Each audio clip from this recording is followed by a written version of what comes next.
प्रधानमंत्री नरेंद्र मोदी ने तिब्बती गुरु दलाई लामा को जन्मदिन की बधाई क्या दी, तब से चीन डरा हुआ है। ये घबराहट ऐसी है कि चीन के राष्ट्रपति शी जिनपिंग को तिब्बत जाना पड़ा है। तिब्बत के लोगों को लुभाने के लिए अब चीन हाथ पांव मार रहा है। TFI पर आपका स्वागत है और मैं अनिमेश पांडे अब आपको बताने जा रहा हूं कि कैसे भारत के प्रधानमंत्री के एक ट्वीट से डरा हुआ चीन का राष्ट्रपति अब तिब्बत पहुंच गया है। 100 सुनार की एक लोहार की। पीएम मोदी ने भारत को बेजा आंखें दिखा रहे पड़ोसी देश चीन की हवाइयां केवल एक ट्वीट के जरिए उड़ा दी है। चीन हमेशा ही तिब्बत संबंधित मामलों में वैश्विक स्तर पर बैकफुट पर ही रहता था। उसे दलाई लामा के जन्मदिन पर ऐसा ही झटका लगा है कि राष्ट्रपति शी जिनपिंग को पहली बार तिब्बत के लोगों से मिलने आना पड़ा है। जी हाँ, हम बात कर रहे हैं दलाई लामा को पीएम मोदी द्वारा जन्मदिन के बधाई वाले ट्वीट की, जिसके बाद पहले तो PLA के सैनिकों ने तिब्बत में अपनी बौखलाहट दिखाई और अब खुद शी जिनपिंग तिब्बत वासियों को लुभाने के लिए गए हैं।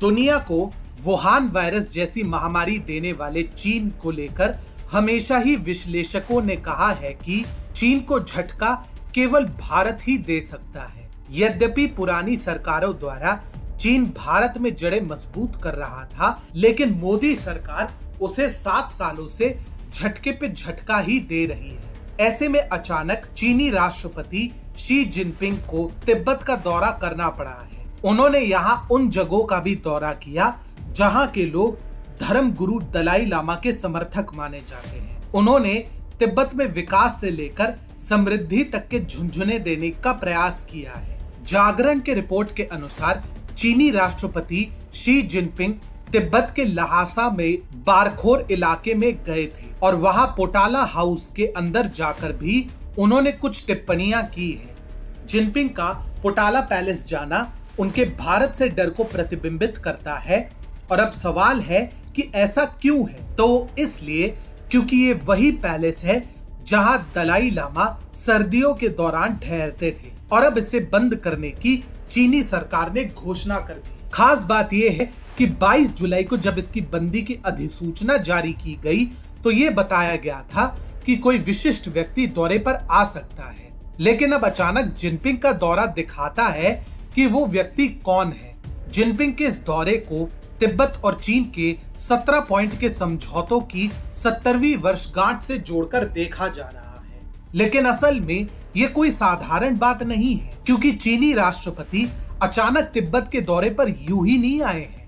उन्होंने इस दौरान लोगों को संबोधित करते हुए उनसे जातिवाद को खत्म करने की अपील की है। उनके इस भाषण से इतर देखे तो लगातार चीन ये प्रयास कर रहा है कि किसी भी तरह से तिब्बत के लोगों को लुभाया जाए और इसीलिए उन्हें PLA में भी शामिल कराया जा रहा है। तिब्बत के मुद्दे पर चीन का रुख हमेशा से ही आक्रामक रहा है, लेकिन अब चीन यहाँ के लोगों को अपनी तरफ लुभाने के लिए प्रयासरत है। इसकी वजह केवल एक ही है, प्रधानमंत्री नरेंद्र मोदी का धर्म गुरु दलाई लामा को जन्मदिन पर बधाई देना। लद्दाख में पिछले साल गलवान इलाके के पास चीनी PLA ने जो हरकत की थी, उस पर भारतीय सेना ने तो उनको झटका दिया ही था, लेकिन पीएम मोदी सीमा से लेकर आर्थिक क्षेत्र तक में चीन को पटखनी पे पटखनी दे रहे हैं। इसके अलावा मोदी सरकार लद्दाख में चीन की हरकतों को देखते हुए 4 एयरपोर्ट और 37 हेलीपैड बनाने वाली है, जो कि मोदी सरकार की चीन को सैन्य झटका देने का संकेत देती है। इन कदमों के जरिए पीएम मोदी भारतीय सेना को लद्दाख में बेहतर सुविधाएं दे रहे हैं। ऐसे में दलाई लामा को पहली बार जन्मदिन पर बधाई देकर पीएम एक तरफ जहां वैश्विक स्तर पर चीन के लिए मुश्किलें बढ़ा रहे हैं, तो वहीं दूसरी ओर वो लद्दाख में चीनी सैनिकों से निपटने के लिए भारतीय सेना की सुविधाओं में बढ़ोतरी भी कर रहे हैं। पीएम मोदी के इन सारे कदमों से चीन बौखलाया हुआ है, जिसका संकेत पहली बार चीनी राष्ट्रपति शी जिनपिंग का तिब्बत दौरा है।